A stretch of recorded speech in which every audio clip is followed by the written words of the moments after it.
इधर पुंछ में हुए आतंकी हमले के बाद जम्मू कश्मीर की खुफिया एजेंसी की एक टीम जांच के लिए पहुंची। एक दिन पहले हुए इस हमले में 5 जवान शहीद हो गए थे। इनके जरिए सेना को निशाना बनाया गया, जिसकी जिम्मेदारी PAFF यानी कि पीपल्स एंटी फासिस्ट फ्रंट नाम के आतंकी संगठन ने ली, जिसकी पड़ताल के लिए खुफिया एजेंसी के अलावा जम्मू कश्मीर पुलिस का बम निरोधक दस्ता और फोरेंसिक की टीमें पहुंची और डॉग स्क्वाड की मदद से सबूतों की तलाश में जुट गई। पुंछ में आतंकी हमले वाली जगह पर चप्पे चप्पे पर जवान तैनात नजर आए। हर तरफ बैरिकेडिंग दिखाई दी। यही नहीं, इस इलाके में सर्च ऑपरेशन भी चलाया जा रहा है। जितने भी यहाँ पर सुरक्षा कर्मी है वो सर्च ऑपरेशन कर रहे हैं। चारों तरफ से एरिया जो है उन्होंने कॉर्डन ऑफ किया है। जिस जगह आतंकियों ने इस अटैक को अंजाम दिया वो जंगल का इलाका है। ऐसे में माना जा रहा है कि इसी का फायदा उठाकर हमलावर फरार हो गए। उस वक्त वहां बारिश भी हो रही थी, जिसकी वजह से विजिबिलिटी भी कम थी, जिससे आतंकियों को फरार होने में मदद मिली, जिनकी तलाश में सेना पुंछ के जंगल में जुटी हुई है। सूत्रों के मुताबिक हमला करने वाले आतंकियों की संख्या 3 से 4 के बीच में थी, जो सेना के ट्रक पर हमले के बाद सैनिकों को उलझाए रखने के लिए लगातार फायरिंग करते रहे। सूत्रों के मुताबिक आतंकियों ने चीन में बनी स्टील की गोलियों का इस्तेमाल किया। साथ ही ये भी पता चला कि जो ग्रेनेड फेंके गए वो भी चीन में बने हुए हो सकते हैं। यानी पुंछ में हुए हमले में इस्तेमाल गोलियों और ग्रेनेड के कनेक्शन चीन से जुड़ते हुए दिखाई दे रहे हैं, जो पाकिस्तान के जरिए आतंकियों तक पहुंचाए गए थे, जिसकी जिम्मेदारी PAFF यानी पीपल्स एंटी फासिस्ट फ्रंट नाम के आतंकी संगठन ने ली है। जैश-ए-मोहम्मद से जुड़ा ये आतंकी संगठन भी पाकिस्तान से ऑपरेट होता है, जो जम्मू कश्मीर में करीब 40 आतंकी घटनाओं को अंजाम दे चुका है। इस आतंकी संगठन को भी पाकिस्तान की खुफिया एजेंसी ISI की मदद से जैश-ए-मोहम्मद ने खड़ा किया। और इधर पंजाब के पूर्व मुख्यमंत्री चरणजीत सिंह चन्नी ने विजिलेंस विभाग से 1 हफ्ते का वक्त मांगा। आय से अधिक संपत्ति के मामले में पूछताछ के लिए उन्हें दोबारा बुलाया गया था, लेकिन चन्नी ने विजिलेंस विभाग से दस्तावेज पूरा करने और जानकारी इकट्ठा करने के लिए वक्त मांगा। इससे पहले 14 अप्रैल को विजिलेंस विभाग ने अपने मोहाली के दफ्तर में उनसे करीब 7 घंटे तक पूछताछ की थी। वहीं महाराष्ट्र सरकार ने राज्य के सभी सरकारी स्कूल बंद कर दिए। लगातार चढ़ते पारे की वजह से शिंदे सरकार ने ये फैसला लिया और स्कूलों में गर्मी की छुट्टियों का ऐलान समय से पहले कर दिया। जो आदेश जारी हुआ उसके मुताबिक विदर्भ को छोड़कर बाकी जिलों के सभी स्कूल 21 अप्रैल से 14 जून तक बंद रहेंगे, जबकि विदर्भ इलाके में सभी सरकारी स्कूल 29 जून तक बंद रहेंगे। महाराष्ट्र के कई जिलों में पारा 40 डिग्री के पार जा चुका है, जिसके बाद सरकार ने ये फैसला लिया। और इधर गुजरात के जामनगर से एक दिल दहला देने वाला वीडियो सामने आया, जहां चलती बस का शीशा टूटने के बाद अंदर बैठे 2 छात्र सड़क पर गिर पड़े। हालांकि गनीमत रही कि वो पीछे से आ रही किसी गाड़ी की चपेट में नहीं आए और बाल बाल बच गए। इस वीडियो में दिखा कि स्पीड ब्रेकर पर बस के ड्राइवर ने ब्रेक लगाकर गाड़ी की रफ्तार धीमी की। इसी दौरान पिछला टायर स्पीड ब्रेकर से जैसे ही गुजरा, वैसे ही बस के पीछे का शीशा टूट गया और वहाँ बैठे दोनों छात्र धड़ाम से नीचे गिर गए। इस बीच बस आगे निकल गई, जबकि वो दोनों उठकर खड़े हो गए। वहाँ सड़क पर शीशे के टुकड़े बिखरे नजर आए। आगे जाकर बस को खाली करवाया गया। इसके लिए जिम्मेदार प्राइमरी बेस पे जो ड्राइवर है उसको हाल सस्पेंड किया गया है। वही घायल छात्रों की अस्पताल में मरहम पट्टी करवाई गई। हादसे के वक्त धरोल जोड़िया जामनगर रूट की इस बस में 100 से ज्यादा यात्री सवार थे। इधर 30 अप्रैल को प्रधानमंत्री के मन की बात कार्यक्रम के मौके पर 100 रुपए का सिक्का जारी किया जाएगा। उसी दिन मन की बात कार्यक्रम के 100वें एपिसोड का प्रसारण भी होगा और उसी दिन 100 रुपए का सिक्का भी जारी किया जाएगा, जिसके लिए अधिसूचना भी जारी कर दी गई, जिसमें 100 रुपए के सिक्के की डिजाइन और खासियत के बारे में बताया गया। ये सिक्का चांदी, तांबा, निकिल और जस्ते से मिलकर बनेगा, जिस पर अशोक स्तंभ के साथ नीचे सत्यमेव जयते लिखा होगा। सिक्के पर माइक्रोफोन के साथ हिंदी और अंग्रेजी में मन की बात लिखा होगा। उत्तराखंड के रुद्रप्रयाग जिले के केदारनाथ धाम में अचानक बर्फबारी ने मुसीबत को बढ़ा दिया, जिसकी वजह से 4 धाम यात्रा की तैयारियों में बाधा आ रही है, क्योंकि भारी बर्फबारी, बारिश और सर्द हवाओं के चलते तापमान काफी नीचे आ गया। केदारनाथ और उसके आसपास के इलाकों में बर्फबारी की वजह से रास्ता बर्फ की सफेद चादर से ढक गया। पहाड़ से मंदिर परिसर तक बर्फ की कई फीट मोटी परतें जम गई और जिसकी वजह से केदारनाथ धाम में निर्माण कार्य भी रोकना पड़ा, जिसने प्रशासनिक अधिकारियों को चिंता में डाल दिया है, क्योंकि 25 अप्रैल को केदारनाथ धाम के कपाट खुलने वाले हैं। और वहीं उत्तराखंड के रुद्रप्रयाग की तरह ही चमोली जिले में भी बारिश और बर्फबारी हुई, जिसकी वजह से 4 धाम यात्रा की तैयारियों पर संकट के बादल मंडरा रहे हैं। क्योंकि ऊंची पहाड़ियों पर भारी बर्फबारी जबकि निचले इलाकों में कई दिनों से हो रही बारिश मुसीबत बन गई। भारी बर्फबारी की वजह से बद्री विशाल के दरबार और उसके आसपास के इलाकों में चारों तरफ सिर्फ बर्फ की परत दिखाई दे रही है। सफेद बर्फ से सड़कें ढक गई और जिसकी वजह से बद्रीनाथ नेशनल हाईवे कंचनजंगा से आगे बंद हो गया। बड़ी गाड़ियां धाम तक नहीं पहुंच पा रही हैं। बारिश और बर्फबारी की वजह से कड़ाके की ठंड पड़ रही है। पुलिस वाले ठंड से बचने के लिए अलाव का सहारा लेते हुए नजर आए। और उधर विंग कमांडर दीपिका मिश्रा को भारतीय वायुसेना के वीरता पुरस्कार से सम्मानित किया गया। वो इस सम्मान पाने वाली वायुसेना की पहली महिला अधिकारी बन गई हैं। वायुसेना के मुताबिक दीपिका मिश्रा को मध्य प्रदेश और राजस्थान में बाढ़ राहत अभियान के दौरान दिखाए गए असाधारण साहस के लिए वायुसेना वीरता पदक से सम्मानित किया गया है। उन्होंने अपने अदम्य साहस से बाढ़ में डूब रहे 47 लोगों की जान बचाई थी।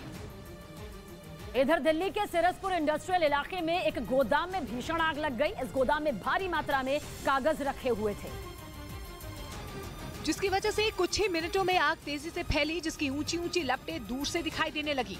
काफी दूर तक काले धुएं का गुबार छा गया। आग की लपटें देखकर वहां लोगों में दहशत फैल गई। हालांकि इसकी जानकारी तुरंत दमकल विभाग को दी गई, लेकिन संकरी गलियों की वजह से उनको वहां तक पहुंचने में दिक्कत हुई और जब तक वो पहुंचे तब तक गोदाम में लगी आग भड़क चुकी थी। इसके बावजूद उन्होंने मोर्चा संभाला और पानी की बौछार शुरू की गई। इस काम में दमकल की 6 गाड़ियों को लगाया गया। तब जाकर घंटों की मशक्कत के बाद आग पर काबू पाया गया। हालांकि तब तक लाखों का नुकसान हो चुका था।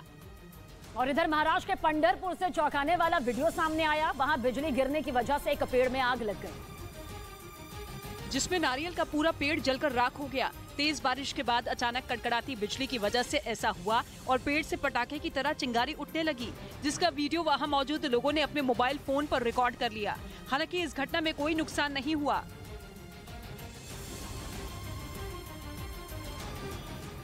नमस्कार, मैं रीमा प्रसाद। इस वक्त की सबसे बड़ी जानकारी हम आपको बता रहे हैं। अतीक अहमद से जुड़ी हुई एक एक घटना हमने सिलसिलेवार तरीके से आप तक पहुंचाई है, लेकिन कैसे ये कहानी आगे बढ़ती जा रही है, कैसे ये घटना आगे बढ़ती जा रही है, नए नए किरदारों की एंट्री से पुलिस की परेशानी बहुत ज्यादा बढ़ चुकी है।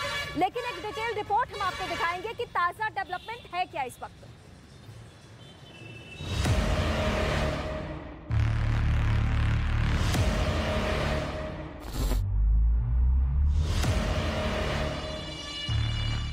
यूपी के 2 डॉन, एक की मौत और दूसरा सलाखों के पीछे।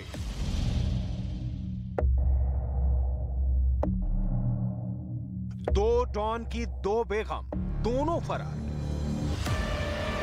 एक वक्त था जब यूपी के 2 माफिया की ये 2 बेगम अक्सर पर्दे के पीछे रहती थी। चंद लोग ही इन्हें इनके नाम और पहचान से वाकिफ थे, लेकिन पुलिस की क्राइम बुक में इन दोनों का नाम दर्ज होते ही ये दोनों रातों रात यूपी और यूपी के बाहर फेमस हो गए। अतीक अहमद की पत्नी शाइस्ता परवीन फरार है। माफिया मुख्तार अंसारी की पत्नी अफशा भी फरार चल रही है। शाइस्ता परवीन पर 50,000 का इनाम घोषित है। अफशा पर 2 इनाम है। गाजीपुर पुलिस ने 50,000 का इनाम घोषित किया हुआ है, जबकि मऊ की पुलिस अफशा पर 25,000 का इनाम घोषित कर चुकी है। लेकिन अब तक ना तो शाइस्ता पुलिस के हाथ लगी है और ना ही अफशा। ये गाजीपुर के मोहम्मदाबाद में बना मुख्तार अंसारी का पैतृक घर है। इस घर पर भी पुलिस ने दबिश दी। घर का कोना कोना खंगाल डाला, लेकिन यहां से भी मुख्तार की बीवी अफशा का कोई सुराग हाथ नहीं लगा। को हर चीज़ की जानकारी देने के बावजूद भी ये अभी तक कानूनी प्रक्रिया के समक्ष ना सरेंडर हुई हैं, ना इनके द्वारा गिरफ्तारी की गई है। इसीलिए इन पर 25,000 का इनाम किया गया है और इनकी गिरफ्तारी का प्रयास किया जा रहा है। मुख्तार की बेगम पुलिस से क्यों भाग रही है, उसकी वजह भी जान लीजिए। 2020 में अफशा समेत 5 लोगों पर जमीन हथियाने का केस दर्ज हुआ था। उस मामले में 4 आरोपी कोर्ट में पेश हो चुके हैं, लेकिन अफशा तब से फरार चल रही है। इसी मुकदमे को आधार बनाते हुए बाद में उस पर गैंगस्टर एक्ट लगाया गया। बावजूद इसके अफशा पुलिस की गिरफ्त से बाहर है। अतीक की मौत के बाद जिस तरह से शाइस्ता अपने पति के गैंग और गैंग के गुर्गों को कंट्रोल कर रही है, कुछ वैसे ही मुख्तार की बेगम अफशा भी अपने पति के गुनाहों के विरासत को कंट्रोल कर रही है। कैसे, अब वो समझिए। मुख्तार अंसारी के खिलाफ ईडी ने मनी लॉन्ड्रिंग का मुकदमा दर्ज किया था। जांच में सामने आया कि मुख्तार अंसारी की कंपनी में उसकी पत्नी अफशा का शेयर सबसे ज्यादा है। इस पर ईडी ने पूछताछ के लिए अफशा को नोटिस भेजा, लेकिन अफशा आज तक ईडी के सामने पेश नहीं हुई। अफशां के खिलाफ ईडी लुकआउट नोटिस भी जारी कर चुकी है, लेकिन लगातार दबिश और कुर्की की कार्रवाई के बावजूद अफशां पकड़ी नहीं गई। तो ये दोनों बेगम जान क्यों भागी भागी फिर रही हैं, ये एक एक करके हम आपको बता भी रहे। एक बेगम जान का तो नाम आता है उमेश पाल हत्याकांड में, दूसरी बेगम जान जो है वो सीधे ईडी के रडार पे है। लेकिन इस वक्त हम बात करेंगे उन 3 शूटर्स के बारे में, उन 3 हमलावर के बारे में, जो 3 हमलावर विदेशी पिस्टल के साथ पहुंचते हैं और अतीक और अशरफ की हत्या कर देते हैं। अब सवाल चुभता हुआ बस यही है, 2-3 ही सवाल हैं जिसका अगर पता चल जाए तो पुलिस ये सारी गुत्थी सुलझा लेगी। यानी किसके कहने पर ये इतने हाईटेक तरीके से हाईटेक पिस्टल के साथ पहुंचते हैं? आखिर अतीक और अशरफ जैसे गैंगस्टर को मारने के पीछे इनका अपना मकसद क्या हो सकता है? क्योंकि तीनों का ताल्लुक 3 जगहों से है, ऐसा भी नहीं है कि कोई पुरानी रंजिश है, ये सब भी कुछ नहीं निकल कर सामने आया है। तो एक रिपोर्ट हम आपको दिखाएंगे और बताएंगे कि ये शूटर्स किस मकसद से यहां तक पहुंचे थे।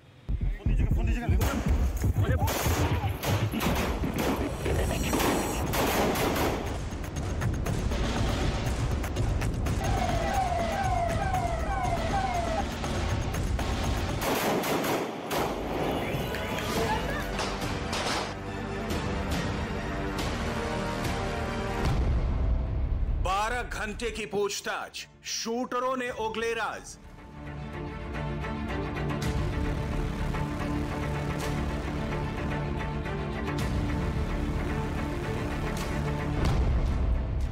मर्डर के पीछे नया अतीक बनने की थ्योरी।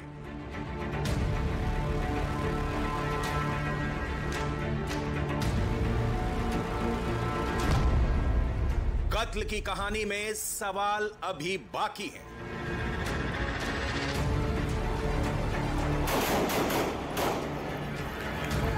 तीन शूटर, 2 मर्डर और इस मर्डर मिस्ट्री में पुलिस और एसआईटी के सामने ना जाने इतने सवाल हैं, जिनका जवाब मिले बगैर ना तो कत्ल की यह थ्योरी सुलझने वाली है और ना ही अतीक की हत्या के पीछे का मकसद।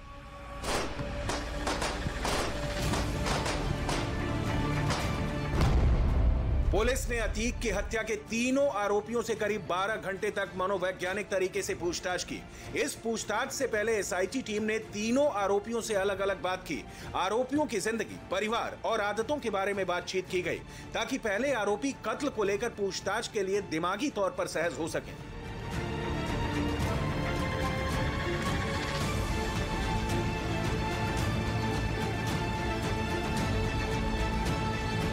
सूत्रों के मुताबिक आरोपियों ने सारे सवालों के एक एक करके जवाब दे दिए हैं, लेकिन एसआईटी का यह कहना है और एसआईटी इसलिए भरोसा नहीं कर पा रही है क्योंकि तीनों ही आरोपियों के बयान आपस में मेल नहीं खा रहे हैं। पूछताछ में आरोपी लवलेश तिवारी ने कहा कि वो सोशल मीडिया में खुद को फेमस करना चाहता था। हत्याकांड के जरिए नाम कमाने की उसकी चाहत थी। अतीक को मारकर पैसा कमाना चाहता था। दूसरे आरोपी सनी सिंह ने पूछताछ में कहा कि वो जेल के अंदर सुंदर भाटी के संपर्क में आया था। जब वो हमीरपुर की जेल में था तभी उसका संपर्क सुंदर भाटी से हुआ। हालांकि जेल बदलने के बाद सुंदर भाटी से दोबारा उसका संपर्क नहीं हुआ। तीसरे आरोपी अरुण मौर्य ने पूछताछ में बताया कि उसने जिस जिगाना पिस्तौल का इस्तेमाल किया उसकी कीमत से वो अनजान है। अरुण के मुताबिक उसने जिगाना पिस्तौल को सिर्फ एक हथियार के तौर पर इस्तेमाल किया। उसने पूछताछ में बताया कि उसका कोई आका नहीं है।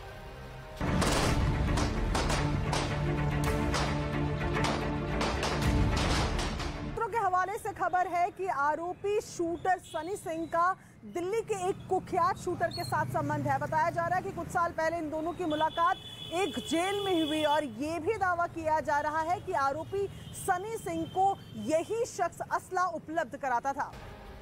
अब तक की पूछताछ में तीनों शूटर के बयान आपस में मेल नहीं खा रहे हैं, लिहाजा अब पुलिस और एसआईटी उनसे सच उगलवाने के लिए दूसरे विकल्पों पर भी विचार कर रही है। कहा जा रहा है कि पुलिस आरोपियों का नार्को टेस्ट भी करा सकती है। इसके लिए पुलिस कोर्ट से जल्दी इजाजत ले सकती है ताकि अतीक के कत्ल और उसके पीछे की साजिश का पता लगाया जा सके। अगर नार्को टेस्ट हुआ तो इस कत्ल की पूरी साजिश में दूध का दूध और पानी का पानी हो जाएगा। साजिश के पीछे का सच और उसके एक एक किरदारों से पर्दा उठ जाएगा।